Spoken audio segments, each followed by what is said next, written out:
Assalamualaikum warahmatullahi wabarakatuh. Halo Sobat Matematika. Perkenalkan, nama aku Azalea Keisha Abdullah dari kelas 1010 absen 9 SMA Negeri 5 Balikpapan.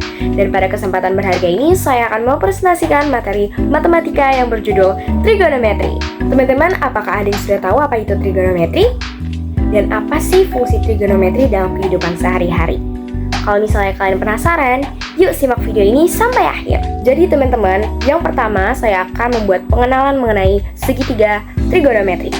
Jadi, di sini sudah ada segitiga siku-siku, yang dimana sudutnya ada di situ. Setelah itu kita buat saja misalnya sudut alfa. Nah, di depan alfa itu namanya adalah sisi depan. Setelah itu, yang ada di samping alfa kita sebut dengan sisi samping. Dan sisi yang miring dan paling panjang kita sebut saja sisi miring.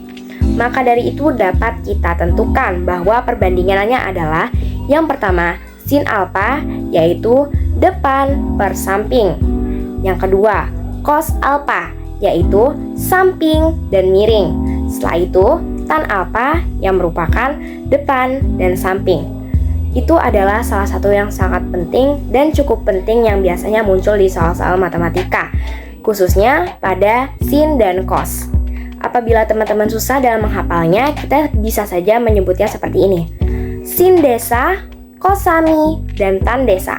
Tetapi apabila masih ribet, kita bisa saja langsung menyebutnya dengan menghafalkan kalimat demi suami desa.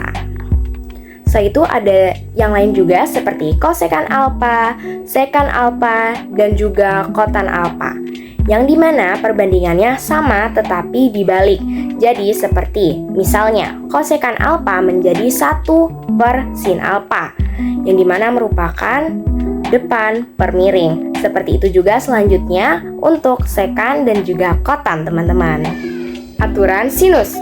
Jadi aturan sinus ini memiliki peran untuk memberikan hubungan perbandingan antara setiap sisi dan juga sudut sinus yang memiliki nilai yang sama. Dia seperti kosinus, yang dimana A besar, B besar, C besar menggambarkan sebagai sudut besar. Setelah itu A kecil, B kecil, dan C kecil menggambarkan sebagai panjang sisi. Dalam aturan sinus, kita dapat lihat bahwa sudut terbesar seperti sudut A memiliki sisi yang terpanjang. Begitu juga sebaliknya, sisi yang terkecil akan berhadapan dengan sudut yang paling kecil juga. Nah, setelah itu di dalam gambar tersebut dapat kita lihat bahwa pada awalnya segitiga ini tidak memiliki T, tetapi diberikan garis gambaran sehingga kita dapat melihat segitiga siku-sikunya dari segitiga tersebut.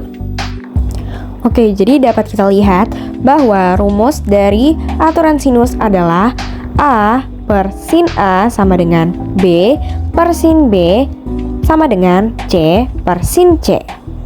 Selanjutnya kita akan membahas mengenai aturan kosinus. Apa itu aturan kosinus? Jadi, aturan kosinus adalah aturan yang memberikan hubungan untuk menghubungkan panjang sisi dengan salah satu sudut di kosinus. Yang dimana pada aturan kosinus menjelaskan bahwa A besar, B besar, dan C besar adalah besar sudutnya.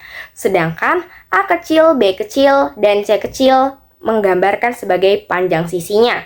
Aturan kosinus memiliki rumus sebagai berikut, yaitu A pangkat 2 sama dengan B pangkat 2 ditambah C pangkat 2 dikurang 2 kali BC dikali cos A.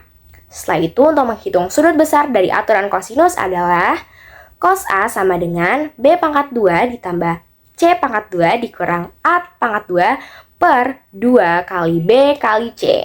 Setelah saya menjelaskan mengenai segitiga trigonometri, saya juga akan menjelaskan mengenai tabel trigonometri sudut istimewa, yang dimana sebagai berikut.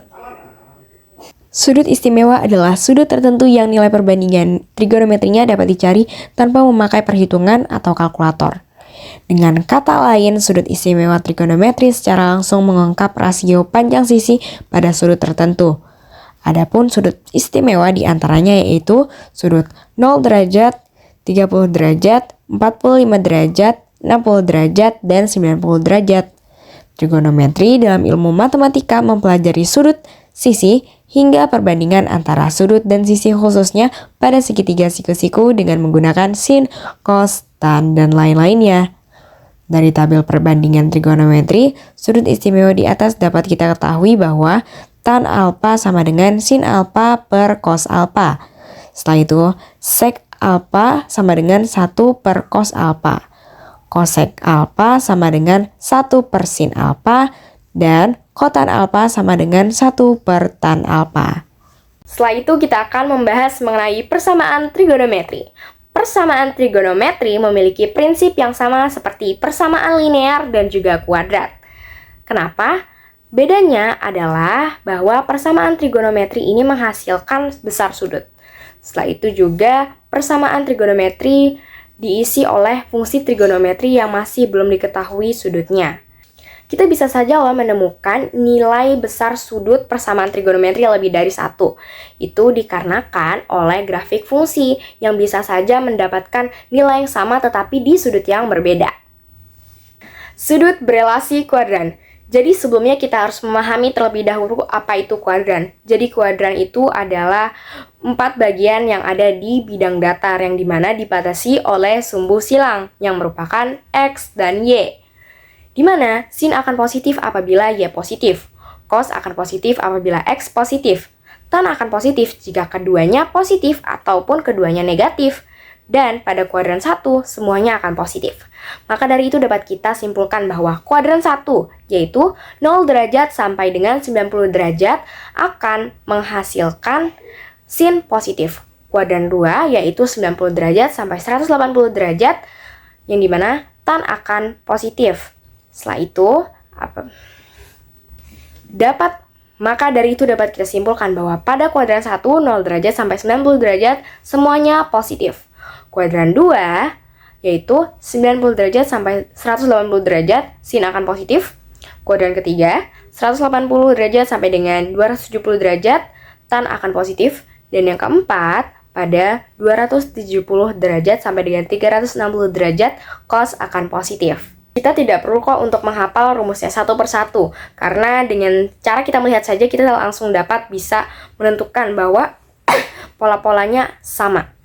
Nah, setelah itu untuk relasi 90 derajat dan juga 270 derajat, itu akan merubah sin menjadi cos menjadi sin, dan juga tan menjadi kotan. Sedangkan untuk 180 derajat dan juga 360 derajat, sin akan menjadi sin, cos menjadi cos, dan juga tan tetap menjadi tan. Setelah itu, apabila ada yang bertanya, gimana dong kalau misalnya sudutnya lebih dari 360 derajat? Itu cukup gampang ya teman-teman. Kalau misalnya nih ya, seperti gambar ini, yaitu sin 390 derajat. Kita dapat menguranginya dengan mudah dengan cara 390 derajat dikurang dengan 360 derajat, yang menghasilkan sin 30 derajat. Seperti itu. Baik teman-teman, dikarenakan saya sudah menjelaskan mengenai materi trigonometri, kita langsung aja yuk coba ke soal trigonometri.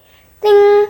Jadi ini adalah soal trigonometri. Yang ditanya adalah, berapakah nilai sin alfa ditambah cos B?